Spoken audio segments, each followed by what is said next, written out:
It is said that happiness comes from within. But unfortunately, that was the case for 28-year-old Alia Ismail, who felt uncomfortable in her body from a young age. Ismail, from Detroit, Michigan, found herself wearing masculine clothes before she was even a teenager, as she dispelled any girly aesthetic at an early age. She told Newsweek that she was accepted socially and gradually came to believe that there was something wrong with her. Comments about her lack of femininity and her own unease about her body caused Ismail to disassociate from these feelings so she wouldn't have to deal with them. People would mistake me for a boy when I was younger, or tell me that I shouldn't wear boys' clothes. Ismail said, when I was around the age of 11, I was told by my uncle that I should shave my legs, and the girls told me I had hairy arms. This made me feel like I was a normal feminine girl. When my breasts started to grow around that age, I felt immense discomfort because I now had to wear a bra. My body was changing, and I knew I would have to change as well. But at the time I didn't feel ready to. She explained that she swept a lot of feelings under the rug for years before starting to consider the gravity of what she felt. By the time Ismail turned 18, she began socially transitioning by dressing in men's clothes and going by the name Issa. Younger people significantly more likely to transition.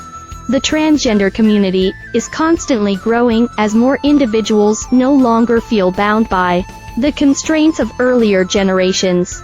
Now, more people feel able to embrace their true identity expression, and it's estimated that 1.6 million Americans currently identify as transgender. The data, collected by the Williams Institute of Law, also reveals that 18% of the people who identify as transgender are ages 13 to 17. The research highlighted that on average, younger people are significantly more likely to identify as trans than those over 65. There have been few long-term studies into the rate of detransitioning in the U.S. One study found that the rate of regret in the transgender, or gender non-binary population, after gender affirmation surgeries, was under 1%. The largest study, the 2015 U.S. Transgender Survey, found 8% of respondents had detransitioned temporarily or permanently at some point, and that the majority did so only temporarily. Republicans have introduced a slew of bills in state legislatures seeking to limit trans rights. Most of the bills target the right of minors to get gender-affirming care, the participation of transgender women and girls in female sports, or restrictions on teaching about gender issues to young children.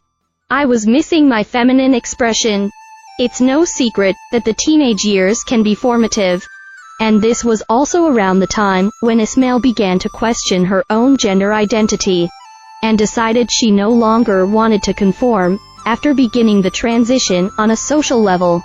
With male pronouns, a new name and masculine clothing, Ismail started taking testosterone at age 20.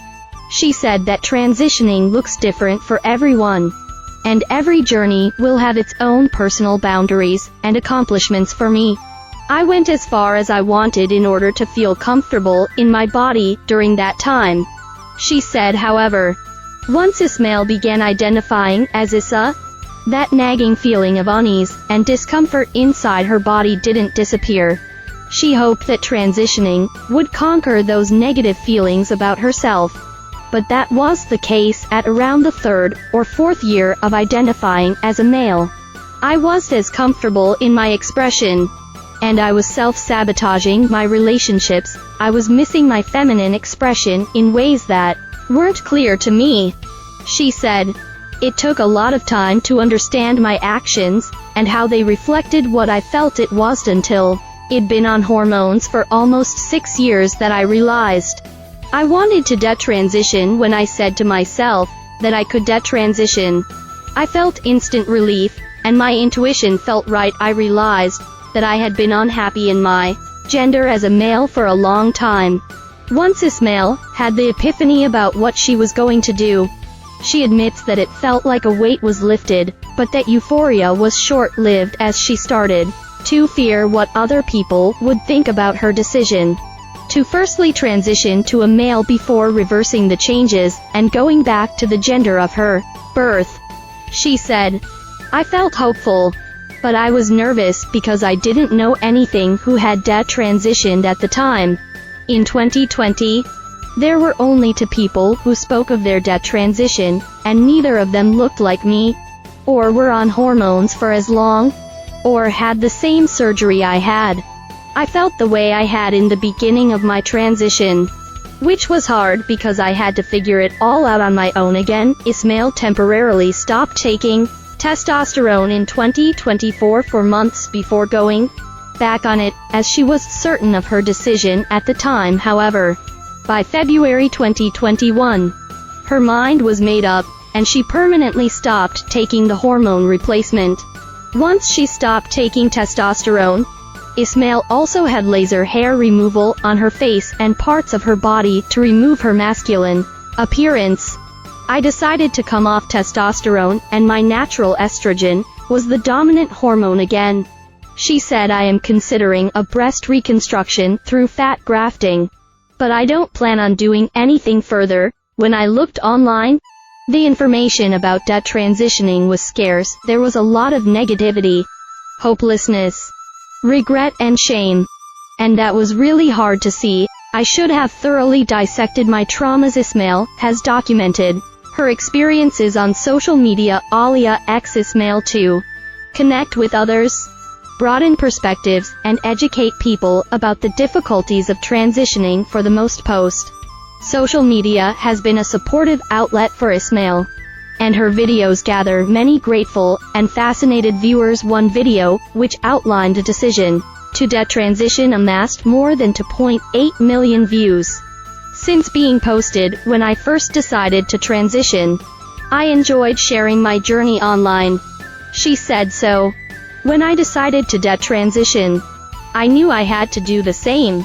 I didn't want to feel like I was hiding this part, and I knew there would be someone who needed guidance, just like I did, especially as I couldn't find anyone, and I didn't want someone else to deal with that." Ray McDaniel is a non-binary therapist, coach, and transgender diversity and inclusion educator, who has worked with many clients at various stages of exploring their gender.